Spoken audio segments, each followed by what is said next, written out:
بسم اللہ الرحمن الرحیم۔ السلام علیکم ورحمۃ اللہ وبرکاتہ۔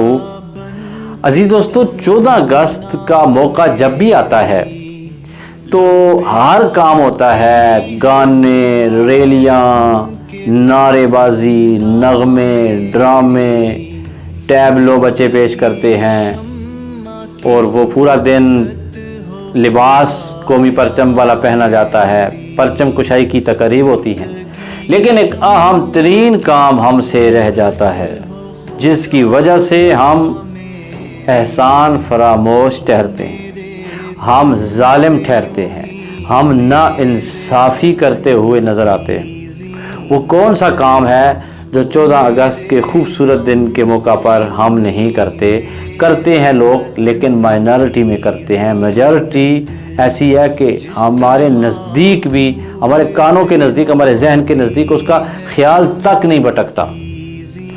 میرے ماموں جان سید شاہ تمروز، اللہ تعالیٰ نے صحت عطا فرمائے، ایک بڑے ادارے سے آفیسر ریٹائر ہیں، اور انہوں نے خواب دیکھا کچھ عرصہ پہلے، تو اس خواب کی تعبیر سے پتہ چلتا ہے کہ ہم وہ کیا خاص کام نہیں کرتے، ہمیں کرنا چاہیے۔ خواب یہ ہے کہ ماموں جان فرماتے ہیں کہ خواب میں نے یہ دیکھا کہ حضرت قائد اعظم رحمۃ اللہ تعالیٰ علیہ جو ہیں وہ تقریر فرما رہے ہیں اور خطاب فرما رہے ہیں، اور عوام کا جمع غفیر ہے اور لوگ ان کے خطاب کو سن رہے ہیں۔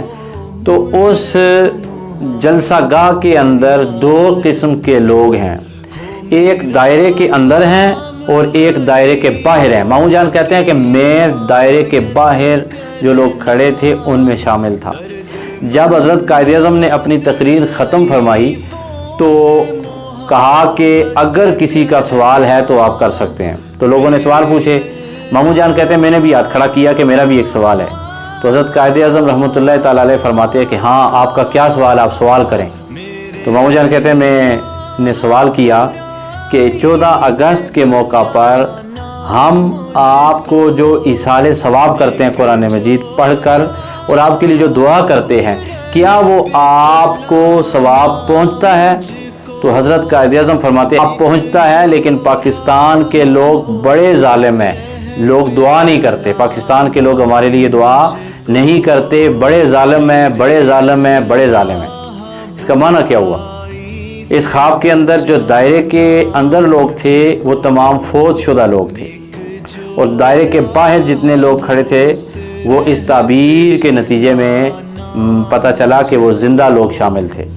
تو قائد اعظم رحمۃ اللہ تعالیٰ علیہ جتنے لوگوں کے اندر کھڑے تھے وہ ان سب کی نمائندگی کر رہے تھے، اور وہ فرما رہے تھے کہ تحریک آزادی سے لے کے تحریک پاکستان تک، تحریک پاکستان سے لے کے آج تک وطن کی سرحدوں کی حفاظت کرتے ہوئے جتنے لوگ اس دنیا سے طبی طور پر فوت ہوئے یا شہید ہوئے، ان سب کے لیے پاکستان کی تمام عوام کو دعا کرنی چاہیے۔ ان لوگوں نے تو اپنا پیش کر دیا، تو ہم اتنا بھی نہیں کر سکتے کہ 14 اگست کی صبح کو اٹھیں اور اٹھ کے نماز پڑھیں، قرآن مجید کی تلاوت کریں، اور ان تمام رہنماؤں کے لیے بغیر کسی مسلکی تعصب کے، بغیر کسی لسانی تعصب کے، بغیر کسی قومی تعصب کے، تمام مذہبی رہنماؤں کے لیے، تمام سیاسی رہنماؤں کے لیے دعا کرنی چاہیے کہ یا الہ العالمین یہ ثواب انہیں عطا فرما کر ان کی روحوں کو سکون عطا فرما، انہیں جنت میں بلند درجے عطا فرما۔ آئیے عہد کریں کہ اس دفعہ بھی اور آئندہ بھی ان کے لیے مغفرت کی دعا کرنی ہے۔ یہ سب سے بڑا کام ہے، یہ سب سے بڑا شکرانہ ہے۔ پاکستان زندہ باد۔